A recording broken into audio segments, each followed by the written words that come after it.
দুপুর বন্ধুরা, তো আজকে শরীরটা সকাল থেকে খুব খারাপ লাগছিল আমার, যার কারণে আমার রান্না করতে একদম ইচ্ছা করছিল না। আর এত গরম না, মানে ভাল লাগছে না। তো ওই জন্য আমি আজকে খুব সিম্পল ভাবলাম যে অনেক দিন ধরে খাইনি এটা, আর খেতেও ইচ্ছে করছিল। তো আমি আজকে করেছি,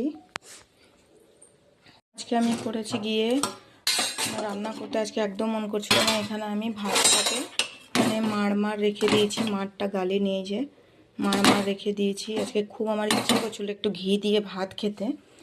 তো এখানে ভাত, আর এখানে এই যে আলু সিদ্ধ করেছি, আর পেঁয়াজ কাঁচা লঙ্কা দিয়ে আলুটা ভাজবো। অনেক দিন এইরকম আলু খাইনি, আলু সিদ্ধ।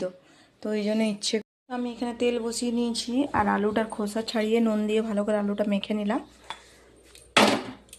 এবার পেঁয়াজ আর কাঁচা লঙ্কাটা ভেজে নেবো আমি তেলের মধ্যে।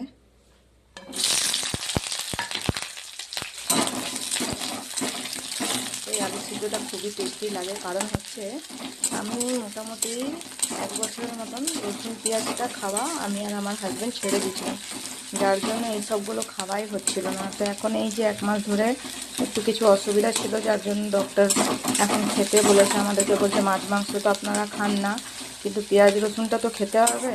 পেঁয়াজ রসুনটাও ছেড়ে দিলে পেঁয়াজ রসুনে তো কোনো পাপ নেই। তো এটাও খুব কম আমাদের খাওয়া হয়, বেশিরভাগ দিনগুলো তো নিরামিষই রান্না করা হয়। তো যার জন্য আমাদের করাই হয় না পেঁয়াজ রসুনটা। তো ওই জন্য আজকে দেখলাম বুধবার আছে, আর আমার এই আলু সিদ্ধটা খাওয়াটা মোটামুটি 1-1.5 বছর হয়ে গেছে খাইনি। আর আমার এত ফেভারেট আছে পেঁয়াজ আর কাঁচা লঙ্কা দিয়ে, কাঁচা পেঁয়াজটা আমার খুবই ফেভারেট। তো এইরকম করে ভেজে রান্না করলে আমার আলু ভাজাটা খেতে খুবই ভালো লাগে। তো আজ ওটাই খাওয়া হবে, খুবই সিম্পল খাওয়া দাওয়া হবে আজকে দুপুরে।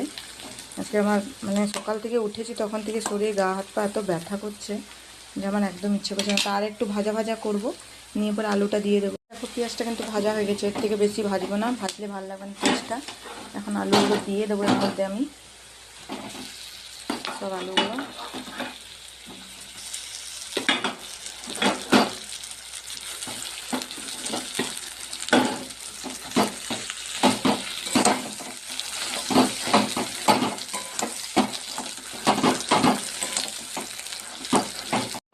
ভাজা কমপ্লিট হয়ে গেল। এবার খেয়ে নেবো, খুব খিদে পেয়ে গেছে। ও তো এখন দেরি হবে, কাজে আজকে দেরিতে গেছে, তো দেরিতে আসবে। তো এবার আমি ভাত বেড়ে নেবো নিজের জন্য। দেখো কত ভালো লাগছে। কার কার পছন্দ এই আলু সিদ্ধটা, আমার তো খুব ফেভারিট।